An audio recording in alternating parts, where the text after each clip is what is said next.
push for elite. And I said, I can't do that. And then I said, I can do that. So I did it. And I became an elite coach in 2013. But I also don't know that my why was really instilled in me until I actually became an elite coach. And I know that seems a little bit backwards almost. So how did that work? So we decided in January of this year that we would extend my maternity leave. It was kind of a jump. Financially, it was going to be a little bit of a risk, but I really felt, I'm going to have all this time to dedicate to my business, and I'm going to really grow, and I'm just going to go for it. I'm just going to do it. Yeah, I'm going to do it. And I went in for a biopsy because I had discovered a lump. And on January 31st, we discovered that there was something wrong, and I lost my benefits that day as a teacher. And on February 4th, I was actually diagnosed with stage 4 Hodgkin's lymphoma, which is a type of cancer. And the cancer doesn't really have a rhyme or a reason, so to speak. It can affect a male, a female, any age, any gender. And, everything changed. Everything came into perspective. Do you want me to keep going? Keep going. Did you want to just ask No, me? I'm not shy. So as you can imagine, here we are. We're taking this leap of faith with a business, a multi-level marketing business. I just left my full-time job as a teacher. I didn't have benefits, and we were going to have to pay a lot of money for the benefits that my husband had through his company. And on top of that, I started going onto Google. And I don't know if you've ever really done any Google searching, but there's a lot of scary stuff on Google. It should have its own zip code called 15025 to get the heck out of here. And it was dark, it was scary, and I was surrounded by good people, by positive people, by all of you who have motivated me. And on top of that, I had my family, and I had my friends, and everything. And at the same time, I've never felt so alone.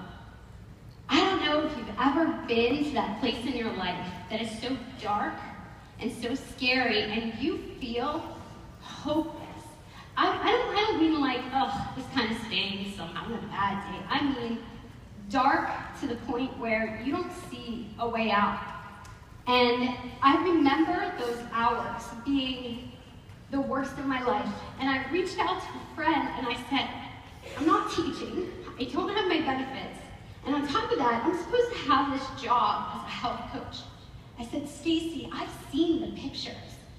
I'm going to be bald, I'm going to be sick, I'm going to be going through a very ugly chemotherapy regimen. Who in the heck is going to want me as a health coach? And she said one word. One word. She said, everybody.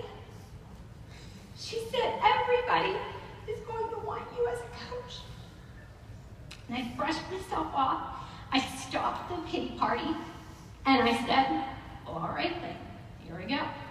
And I decided in that moment that I'm just going to take people on the journey with me. And it's not always going to be pretty.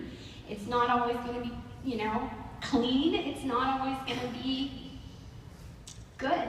There's going to be a lot of sadness with it. But if I can share it, then I give people hope. And I think that's what we do. I think back to when Stuart Scott, 2013 summit, he talked about chemotherapy, and I don't know if anyone saw the ESPY Awards. He was presented with the Jimmy V Award, and he gave an amazing speech. And one of the things that really sat with me, and I decided to do as well, was I would work out. I didn't care how ugly it was going to be. I didn't care how sick I was going to be, because if I was working out, I was sweating for something bigger. Yeah, I wanted the six-pack, because a lot of you guys look amazing with your six-packs. I'm not going to lie. I'm going, oh my gosh, I'm going to lay off the cheesecake. But on top of that, I had a bigger reason to sweat. I was sweating for me. I was sweating because I still could. I was sweating because there are so many people out there that can't. There are so many people who have lost their lives to cancer, or who have lost somebody to cancer. And if I could get up in the morning before a chemotherapy regimen every other Monday for 12 weeks, and I would get up and I would sweat, and I would just go. And it was usually Tony Horton, and I don't even know if he's still in the room, but thank you. You kicked my butt before chemo every other Monday.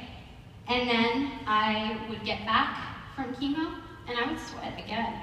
Why? Because, I don't know, it was something bigger. It wasn't that I was trying to burn calories. It was because for 30 minutes in my basement, when I was just down on the ground and trying to do push-ups or whatever, trying to stretch, whatever the workout was, I was just me. I wasn't Katy with cancer.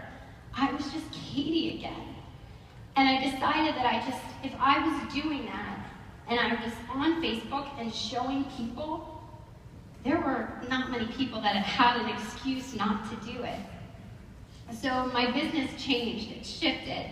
Something that I was so scared of, and something that I just truly didn't think could be built, and I had every reason to give it up, and I don't think anyone would have judged me if I walked away from it, but it just became a mess. My life was a mess, and I turned that mess into my message.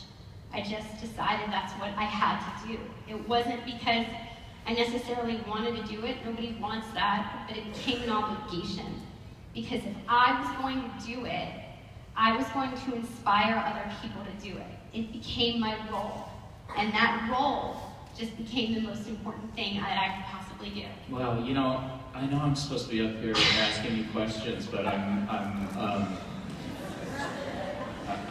just so inspired. Looking at them, I was like, I don't know if I saw that. I mean, I'm just so inspired by you. Really, really inspired by you. And like Stacy, wherever you are, with that magic answer to your question of who's going to want me as a coach, and her answer of everybody. And it's so true, because they're not saying that the people who they want to coach them are what's inside of the person. It's who the person is, and the fact that you never let go of who you are.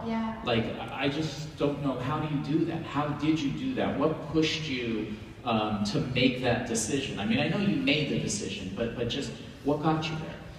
I think that a big part of what actually got me to that point, it wasn't necessarily just one thing, it was a series of things. My husband is the best man on this earth, and he was a big reason why.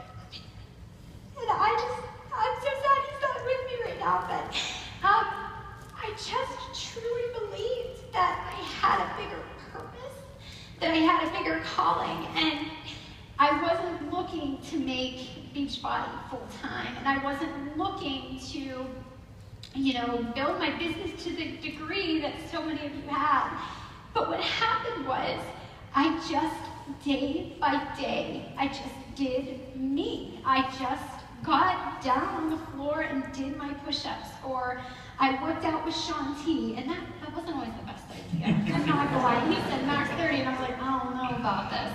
But I just did me, and I showed it to people. And I said, this is what I'm doing, and this is why I do it.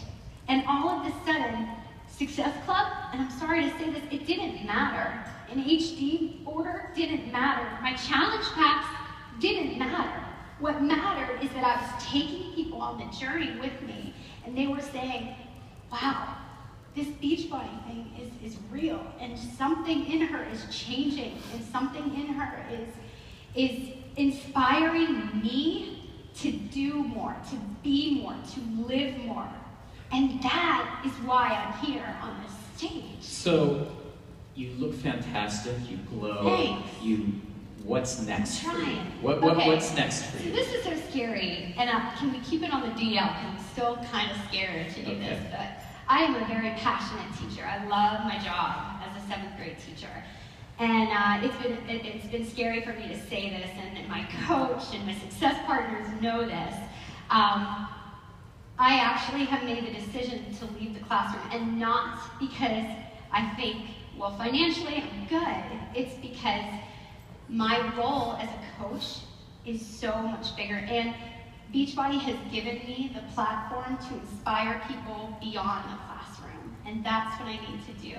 And I honestly have to tell you that if you are somebody who is juggling, you know, a job or kids or anything, it can be done when your why is intact and you feel as though you have a mission and you have a purpose.